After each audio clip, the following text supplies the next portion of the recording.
અને મેં પહેલે કે બીજે દિવસે કીધું કે એક મિત્ર આપણો હોવો જરૂરી છે.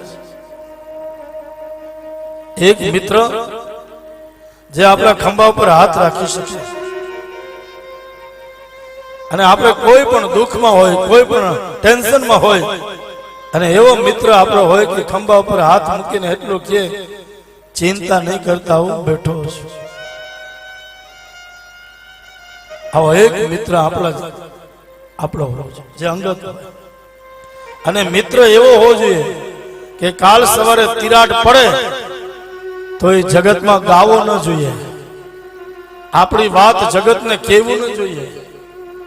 કારણ કે આપણે આપણા મિત્ર ઉપર વિશ્વાસ રાખી અને આપણા ઘરની ઘણી વાતો હોય કે જે આપણે ઘરમાં નથી કહી શકતા, એ આપણા મિત્રને વિશ્વાસ રાખી અને કહી શકીએ અને એ બીજાને વાત કરે તો એ વિશ્વાસઘાત કહેવાય.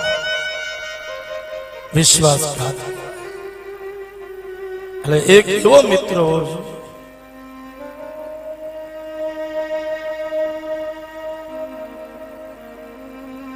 એક ગરીબ બાપની દીકરીના લગ્ન હતા.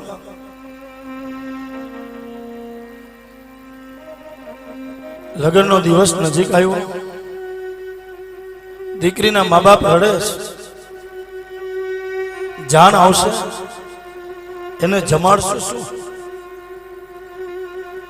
એના આગતા સ્વાગતા શું કરશું? પતિ પત્ની બે રડે છે. ત્યારે એને મિત્ર યાદ આવ્યો. રાતના 12, 12:30 વાગી ગયા અને મિત્રની પાસે જઈ એના દરવાજો ખખડાવી અને એટલું કહે, મારી દીકરીના લગ્ન છે, મને 50,000 રૂપિયા મળશે? મારાથી જેમ જેમ થશે એમ હું પૈસા પાછા આપી દઈશ મહારાજ. હું બહુ મોટી લઈને આશા લઈને આવ્યો છું અને કદાચ જો તમે મને રૂપિયા નહીં આપો તો મારી દીકરીને હું પરણાવીશ કેવી રીતના? મિત્ર કબાટમાં જઈ એમાંથી 50,000 રૂપિયા કાઢી અને મિત્રના હાથમાં આપીને કીધું, જા લઈ જા મારા વાલા, તારી દીકરીને પ્રેમથી પરણાવજે.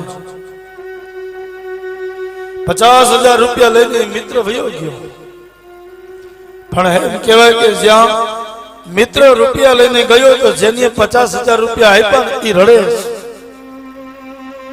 એટલે એની પત્નીએ કીધું કે આપ કેમ રડો છો? રૂપિયા આપ્યા એ પાછા નહીં આવે એટલા માટે રડો છો?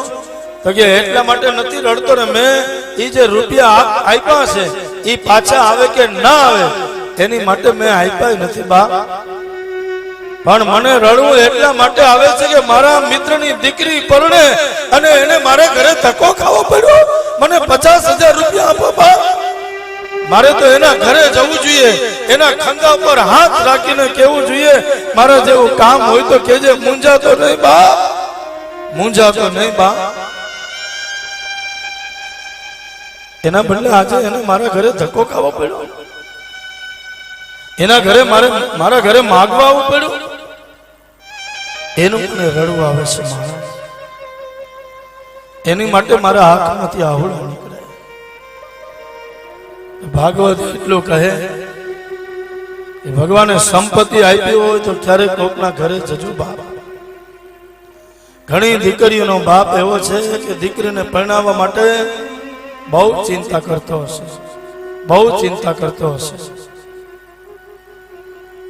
અને કદાચ ખંભા ઉપર હાથ મુકાઈ ગયો હશે અને આપણે એટલું કહેશું ને, મૂંઝાતો નહીં હો, તારી દીકરીને પ્રેમથી પરણાવજે બાપ.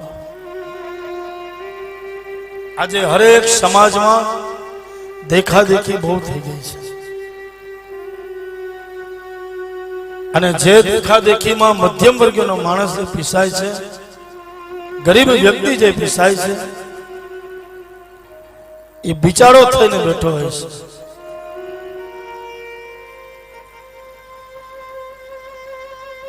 જે વસ્તુ આપણે જરૂર નથી એનો આપણા પ્રસંગમાં વધારે ઉપયોગ પણ ન થવો જોઈએ અને જે વસ્તુની આપણા પ્રસંગમાં જરૂર છે એ વસ્તુ જરૂર થવી જોઈએ.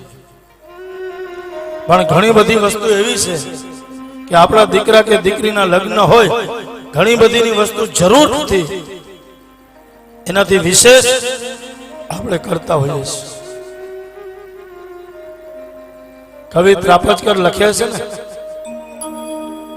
કે પેલા કોઈ પાડોશીના ઘરે જજો બાપ અને એને એટલું પૂછજો, જયમાં છો કે ભૂખા છો, અને જો પરમાત્માએ આપણને આપ્યું હોય તો એને પ્રેમથી જમાડો. પહેલા કીધું કે જ્યાં ટુકડો છે ને ત્યાં હરિ